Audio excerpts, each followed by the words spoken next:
Hello and welcome. This is Matthew from LoveBudi with a LoveCast, your weekly LoveCast. The date for today is August 5th, 2019. Coming to you from the Philippines where I live right now. Just want to let you know that the LoveCasts is an opportunity for us to explore ideas about love, how we can apply love to our lives. And it gets into a little bit of theory, gets into a little bit of detailed explanation. LoveCast normally will last at least 30 to 45 minutes, somewhere in there.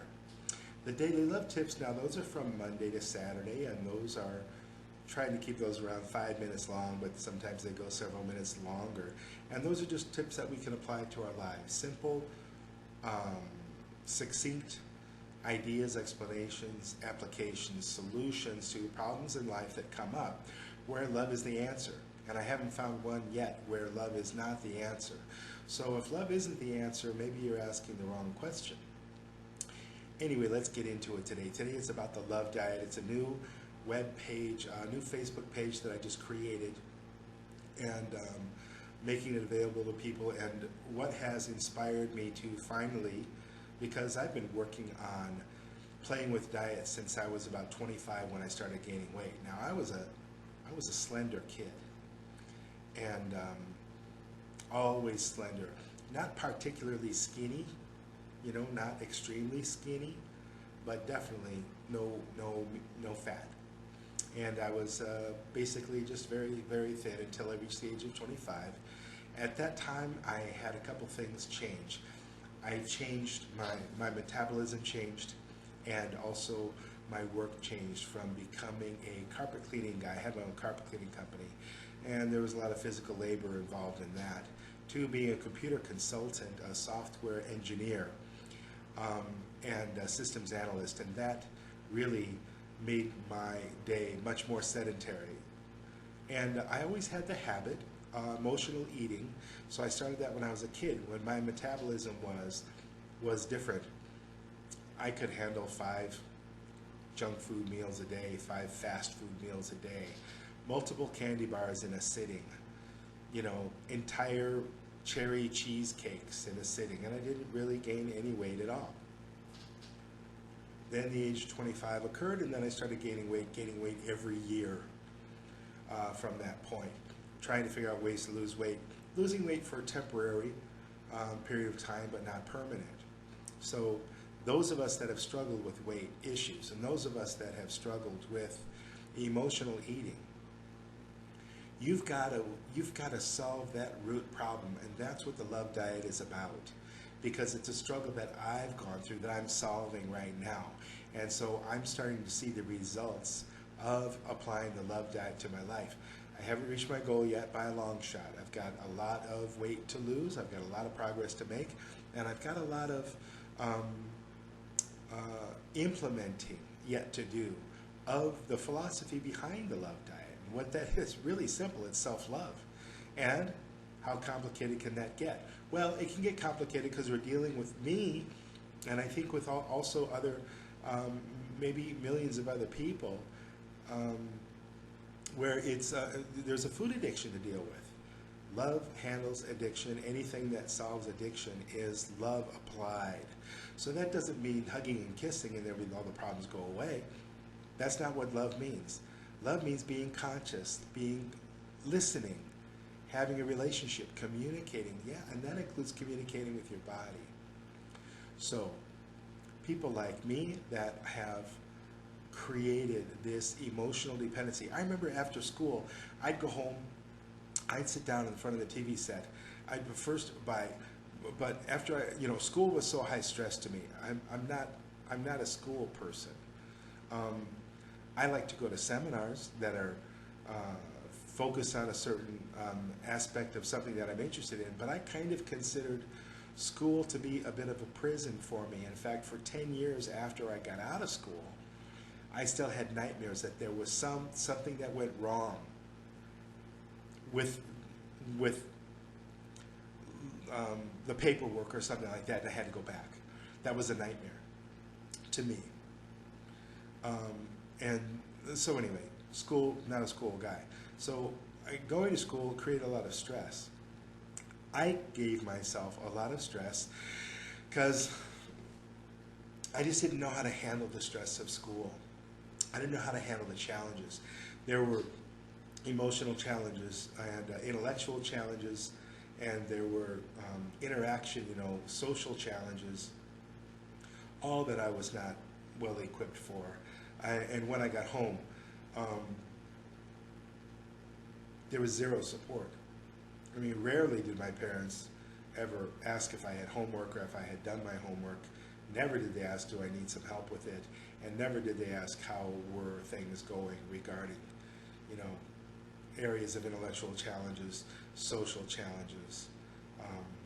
So anyway, long story short, the way I would deal with that stress was I would go home and frantically just gather all these things from the kitchen.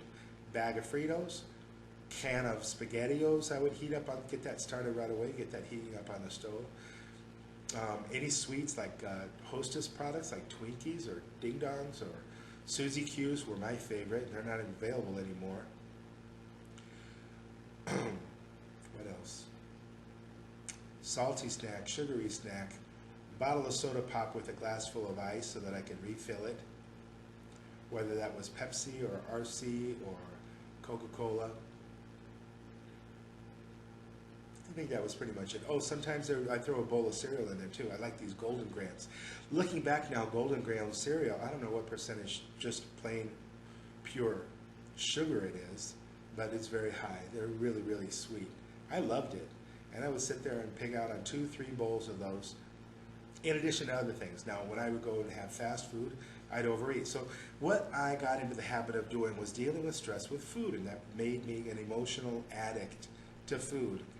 Not only did it do that, but it capitalized on a weakness in my system to where I was getting,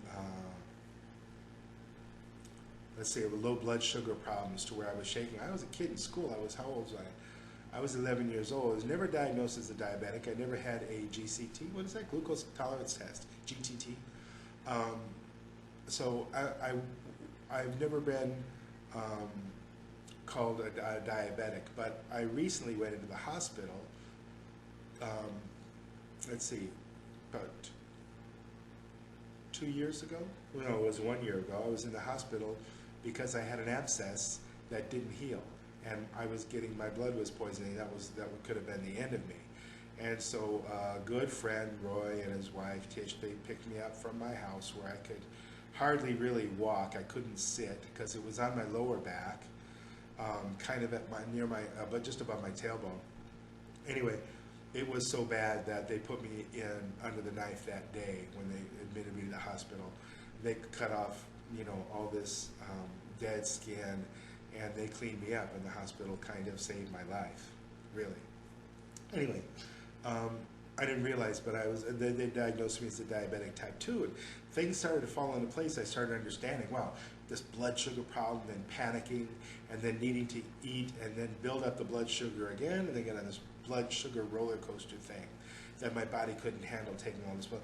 I knew for years that I would sit in front of a TV set before I would go to sleep. I couldn't go to sleep because my mind was too active. Then I would run out to 7-Eleven and grab a bunch of junk food, 5 or 6 different things, and then put those on my bed and then watch TV while I was eating, and then I would get drowsy because of the sugar rush, the sugar crash, and then I could fall asleep. As I've gotten older, now I'm 58 years old, more and more symptoms of problems, getting up, 3, 4, 5, 6 times to go to the bathroom at night, and, numbness in my extremities. And anyway, the whole thing kind of came together, and I realized, wow, I've got a real problem with my addictive eating.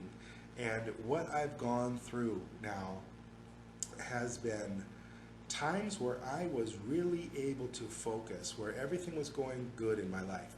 If everything's going really great, this is an example of a relationship. If everything's going wonderful in your relationship, you're not going to fight normally. Normal couples, they don't fight. People that love each other, that are, you could say, meant for each other, people that belong together, that have good relationship foundations, they don't fight unless sometimes stress comes up, and a lot of times that could be kids, or especially money problems, I think, are number one. So when the man loses his job, or if the woman is working, if she's the primary breadwinner, if she loses her job, there can be all kinds of stress. I think normally men, their ego, they want to be the breadwinner. And so when a man loses his job, I think it's a lot harder on him than it would be on a woman. I think women are more practical when it comes to things like that. Anyway, what happens is a man loses his job because of money, they have stress. For me, I get stressed out when I have money problems, and it just throws everything out of kilter.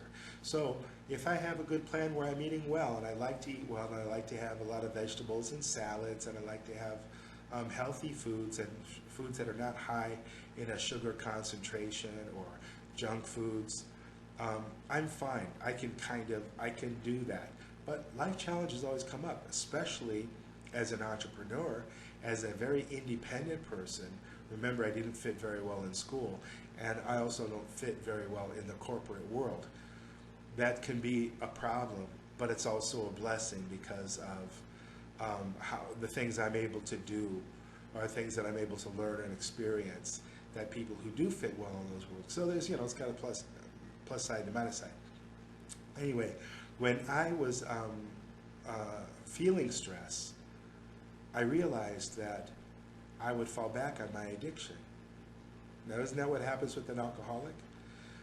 A lot of alcoholics, people that are addicted to alcohol, there's a huge variety of why people are addicted to alcohol, how strong the addiction is and things like that. But in a nutshell, an alcoholic can, through the help of a program, whatever program that might be, AA is the most popular one, the 12-step program, they can get off of alcohol. But a lot of people that are new at that, when stress comes up, they go back on it because they don't have the strong foundation, they don't have the experience, they don't have the years of pounding away and finding out what the constellation of circumstances are that will cause them to drink and that can stop them from drinking again. Same thing with me.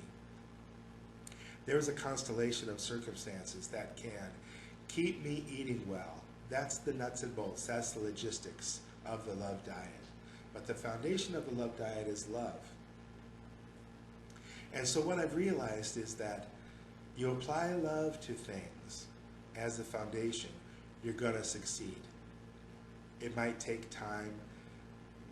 For example, it might take effort, it might take research, it might take techniques. All of these things are parts of the constellation.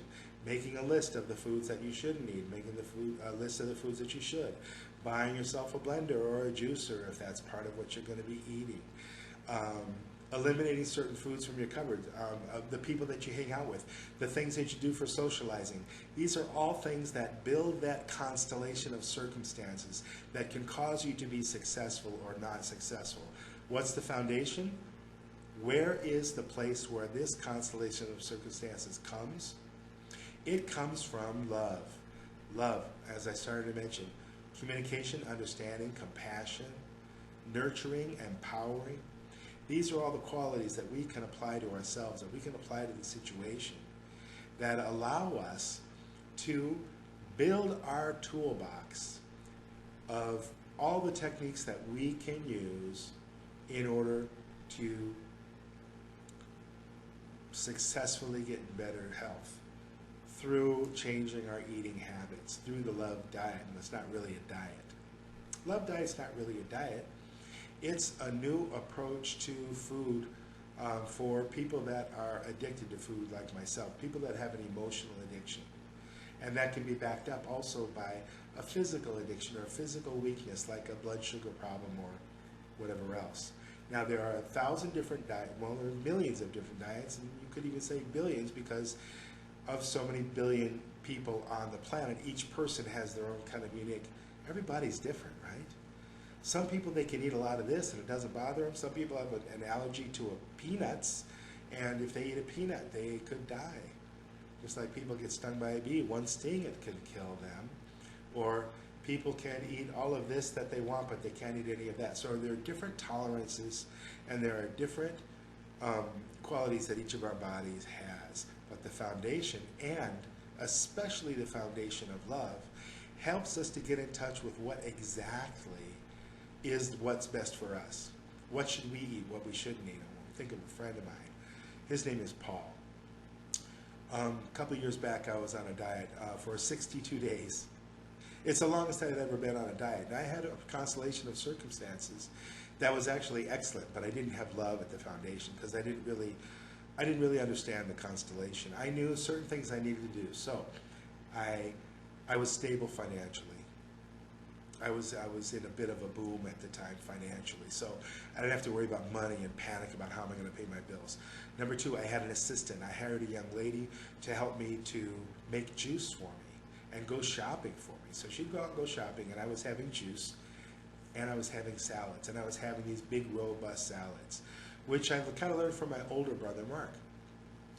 He really got into that.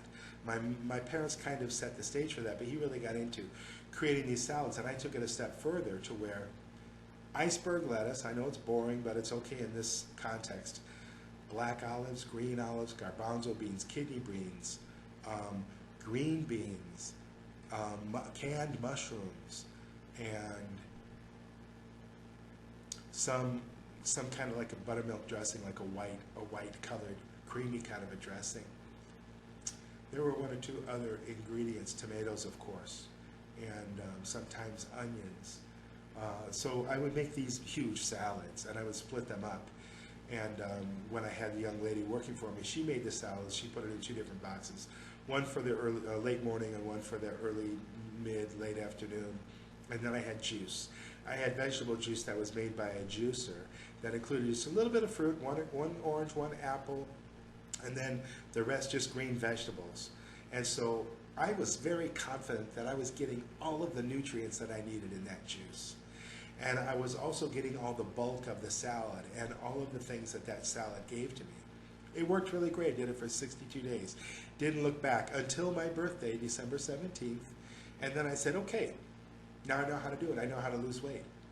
I know exactly how to eat right. And I had consistently, pretty much every day, except for very minor fluctuations that were made up a day or two later, consistently losing weight, losing inches around my waist and losing weight in pounds. And it worked. It worked like a charm. And I was never hungry. I never wanted to compromise. It was just working great. However, it wasn't love-based. So when we see these guys on TV, and they're part of some TV show that's this grueling, weight loss thing, that shows how much weight people can lose. This is kind of like an example of very extreme circumstances that are a very controlled environment with a really extreme pressure and motivation to succeed, coming from a person externally.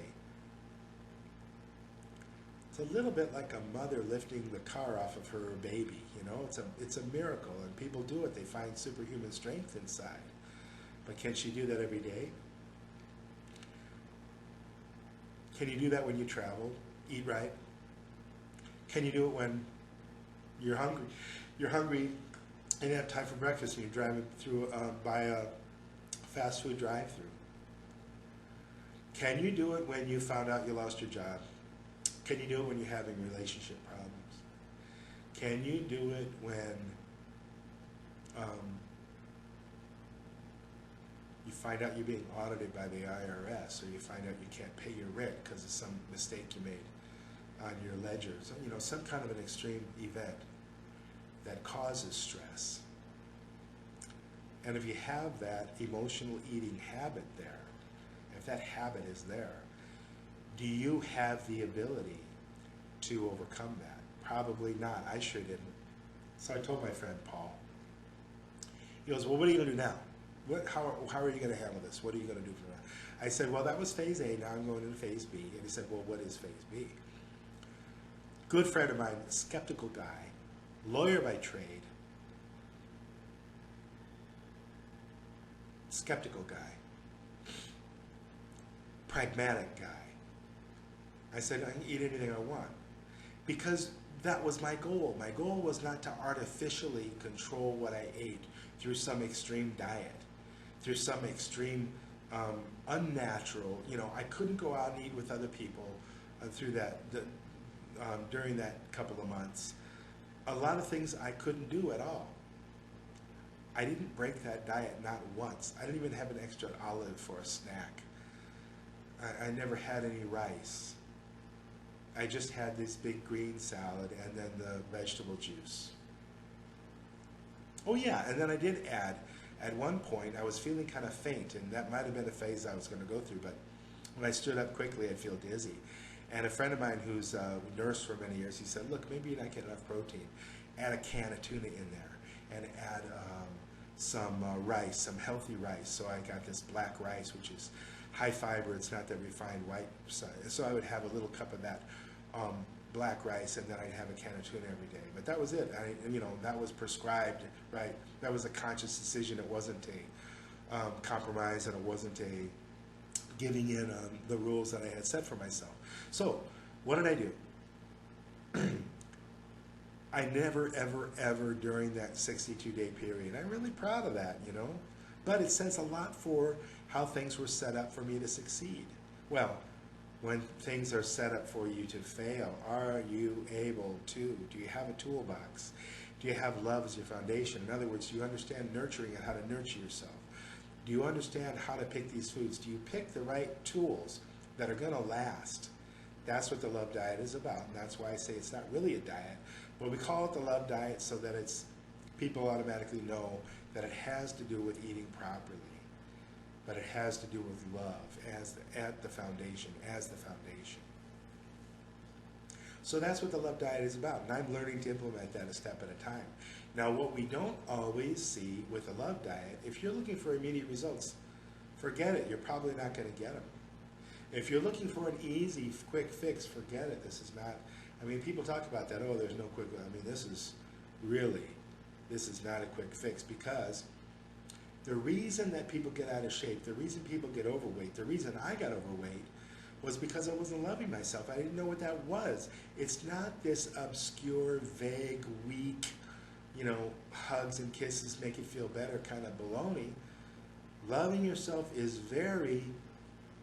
it's based upon the laws of physics. It's based upon the laws of reality. It's a very real, solid, reliable thing that we can do. Being aware of nurturing ourselves and being kind to ourselves, being understanding, being forgiving. All of these qualities help to make up the constellation of success for losing weight and getting in better shape physically. It's not only losing weight, but a lot of times the misuse of foods, especially some of the unhealthy foods that are out there, they're finding out that some of these diet sodas or some of the agents that are preservatives, that have been around for years and years. They've been discovering this. The FDA will approve something and then it gets recalled. No, you can't have that in your food anyway. It causes cancer. So when we love ourselves, when we're eating nutritious food, healthy food, we've got our eyes open, we're conscious, and we take care of ourselves. We're not driven by addiction. We're not driven by panic. Even though stress comes in, we're able to stay rational and calm. This is the quality that we need to build as a human being so that we can handle not only challenges when it comes to eating wrong foods, that are things that are unhealthy for us, but when it comes to interacting with other people, frustrating situations at work or in the neighborhood or with our families, with our friends, when we're playing tennis. Do we get all upset because we keep missing the ball or whatever, things like that? Do we lose it? Love gives us a foundation to stay calm, to be happy, to have joy in our lives, to make rational decisions. It takes away all of this arbitrary garbage that comes in that scares us into making the wrong decision, acting the wrong way, reacting with our brainstem in the way that a lizard would react, fight or flight. But we have a rational brain. And so, of course, loving ourselves, understanding love, having love as a foundation in our lives, having love as the center of our lives, and having love as our compass, it gives us not only the power to deal like we're talking about now, eating correctly, but all these other areas of our lives, because we're thinking rationally, we're thinking about nurturing, we're thinking about being kind, and we're respecting ourselves, we respect our own health, our own bodies, we're respecting our own lives, and in turn we're also respecting all of those qualities in others. We respect who they are, and we're nurturing others as well. So love works like that. So the love diet, I just realized when I watched an almost 4-hour episode of the Joe Rogan Experience. It's number 1228 of his interviews, and he's got 2 doctors there. I think the first name is Chris Kresser, and the other one is Dr. Khan. And basically, these guys, one took the approach, hey, the science is there. When you put it in a petri dish and you see that this occurs and this is a problem and this could cause obesity or causes your body to get hardening of the arteries or different problems like that. That's okay. So here's the information. I had to go and get this information for you. Let's take a quick look here. It's the Joe Rogan Experience, number 1175, Chris Kresser and Dr. Joel Kahn. And what they talk about there is these guys go around in circles for 4 hours. Dr. Joel Kahn is of the opinion that it's very rational, makes a lot of sense, very bright guy, very helpful guy, helps people with their health successfully. He talks about, the results of a petri dish, what it says in the petri dish. When you add this agent, this happens, that's a reaction. So when you look at the molecular evidence, when you look at the evidence of what's happening with these experiments, biological experiments, we know this is bad for us, this is good for us, etc. Bottom line, the guy falls back on being a vegan, and that's how he lives his life, and he takes supplements. The other guy, Chris Kresser, to make sure I'm pronouncing that name correctly, Chris Kresser, he's not a vegan, he's an omnivore, means he eats everything. And he thinks that you're going to end up with some problems if you're not eating everything. Eat healthy, but it's okay to eat meat, dairy, blah, blah, things like that, as long as you don't have some kind of allergy or something else. Very rational approach. And he says, look, you're saying that this is bad if you have this or you have that. One of the big issues that came up with it was about fish. And Dr. Khan said, fish is highest in this one agent that's really bad for you, and you shouldn't eat fish maybe because of that. And then the guy said, wait a second. We're talking about heart disease, we're talking about cholesterol, and you're saying don't eat fish, but pretty much every doctor is going to tell you that you should be eating fish because that's the most healthy thing you could do. And he kind of nailed him on that point.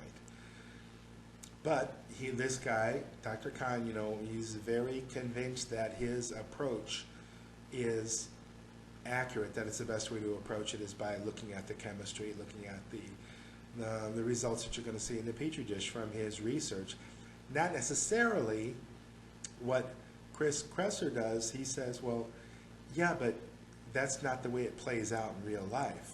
So maybe if you eat fish, you're going to get this in your body, but we found out that people who eat more fish are actually more healthy, etc. Things like that. Anyway, 2 very intelligent guys, 2 very capable guys, 2 guys that are really successful with their patients. And what does that tell you? It tells you that there's no hard and fast way to eat. It depends on what works for you. Doctors can be very helpful, just like a coach. If you want to be a basketball star, or you want to be a piano player, a concert pianist, yeah, you're going to have people teach you, and they're going to have knowledge, but it's on us.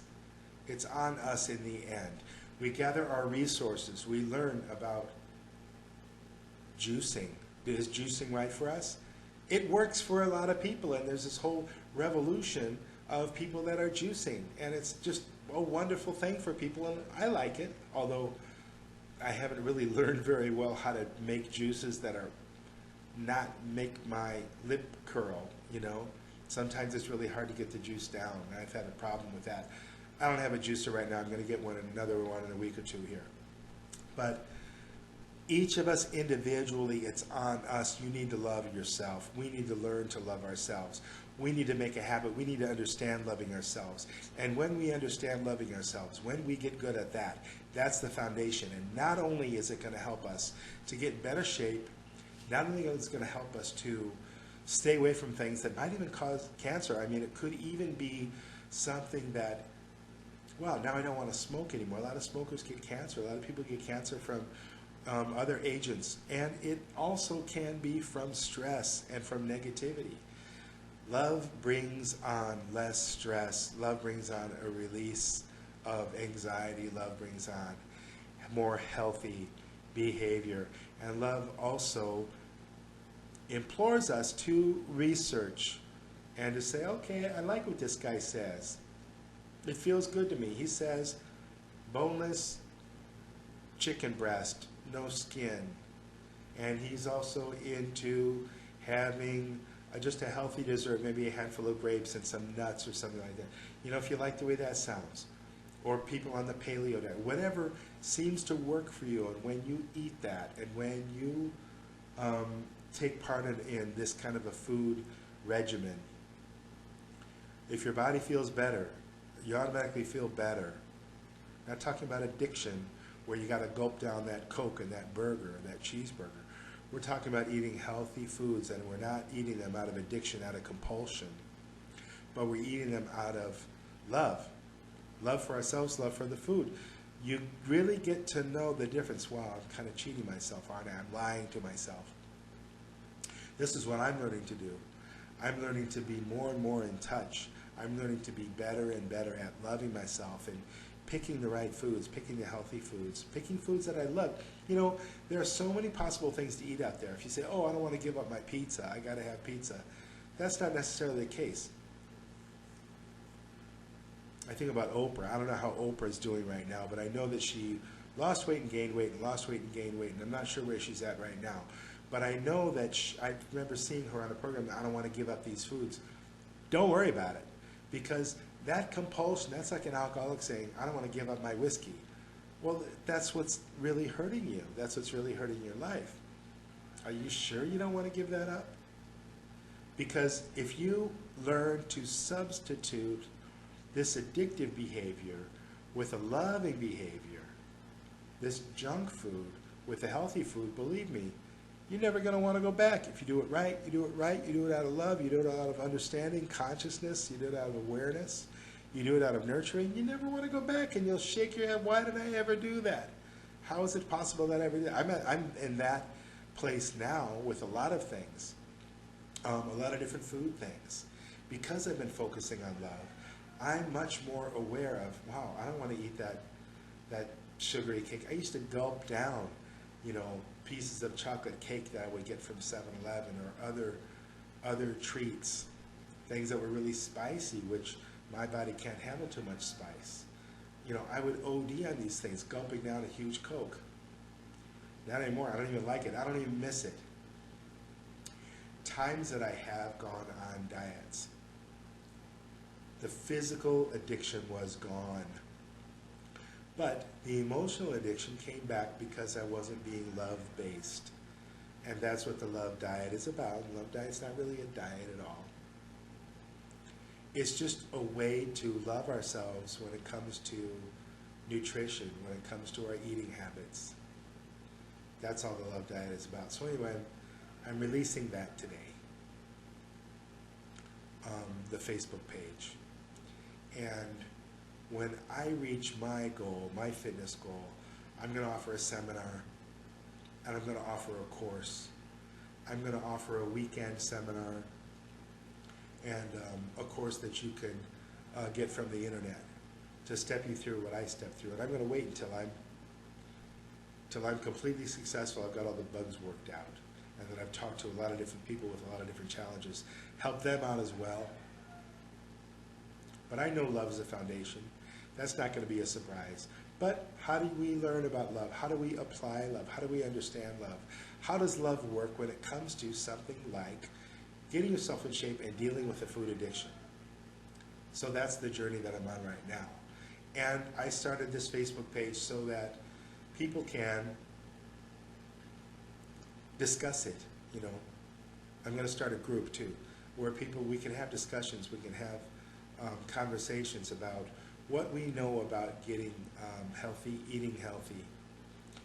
And so today's kind of the official beginning, although I've been working on this project for years, and I have a lot of things that I want to share that have really worked for me. And I've got more progress to go because I've got some weight that I want to lose still. I've got some fitness level that I want to achieve. And once I reach that level, then you'll look at this guy and you'll say, wow, that's how I went from there to there. Maybe there's something to what he's talking about.